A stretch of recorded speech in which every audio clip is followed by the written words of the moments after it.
এক লোকের একটি গাধা পরিত্যক্ত একটি কূপের মধ্যে পড়ে গেল। ওই কূপ থেকে রেহাই পাওয়ার জন্য গাধাটি জোরে জোরে চিৎকার চেঁচামেচি করতে থাকলো। এদিকে সেই গাধার মালিক গাধাটিকে কূপ থেকে উঠানোর জন্য তার প্রতিবেশী লোকজনদেরকে ডেকে নিয়ে আসলো। সবাই যখন ওই কূপের পাশে এসে দাঁড়ালো, তখন তারা গাধার মালিককে বলতে লাগলো, ভাই, আমরা তোমার এই গাধাকে কূপ থেকে উঠাতে পারবো না। কারণ হলো, এই গাধাটিকে কূপ থেকে উঠানোর জন্য আগে রশি দিয়ে গাধাটিকে বাঁধতে হবে, আর রশি দিয়ে বাঁধার জন্য আমাদের মধ্য থেকে যে কোনো একজনকে কূপের নিচে নামতে হবে।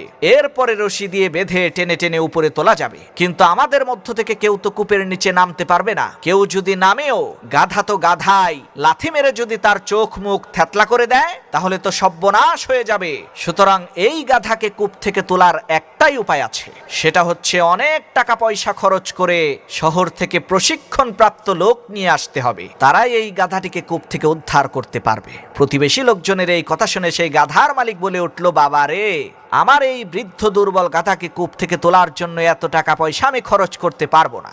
আবার এই গাধাটিকে এইভাবে কূপের মধ্যে রেখেও দিতে পারবো না। কারণ হচ্ছে, সে যেই রকমের চিৎকার চেঁচামেচি করছে, তাতে তো আমার বাড়ি থাকাই কষ্টসাধ্য হয়ে গেছে। এখন একটাই সমাধান, তোমরা ময়লা আবর্জনা মাটি আর ধুলাবালি দিয়ে আমার এই পরিত্যক্ত কূপটিকে ভরাট করে দাও। এতে করে গাধাটিও কূপের মধ্যে দাফন হয়ে যাবে, আর আমিও শান্তিতে বাড়িতে থাকতে পারবো। গাধার মালিকের এই কথা শুনে প্রতিবেশী লোকজন সবাই মিলে ওই কূপের মধ্যে ময়লা আবর্জনা ধুলাবালি ফেলতে লাগলো। এদিকে কূপের মধ্যে থাকা গাধা মনে করলো তাকে উদ্ধার করার জন্যই এই কর্মযজ্ঞ চলছে। এ কারণে সে আরো জোরে জোরে চিল্লাতে লাগলো। গাধার চিল্লানো দেখে প্রতিবেশী লোকজনেরা আরো উত্তেজিত হয়ে আরো বেশি বেশি ময়লা আবর্জনা ফেলতে লাগলো। আর এদিকে কূপের মধ্য থেকে গাধাটি ময়লা আবর্জনার ধুলাবালি তার গায়ের উপর থেকে ঝেড়ে ফেলে দিয়ে লাফিয়ে লাফিয়ে ওই ময়লা আবর্জনার স্তূপের উপরে উঠতে লাগলো। এভাবে করতে করতে এক সময় ওই কূপটি ভরে গেল, আর গাধাটিও ময়লা আবর্জনার স্তূপকে সিঁড়ি হিসেবে ব্যবহার করে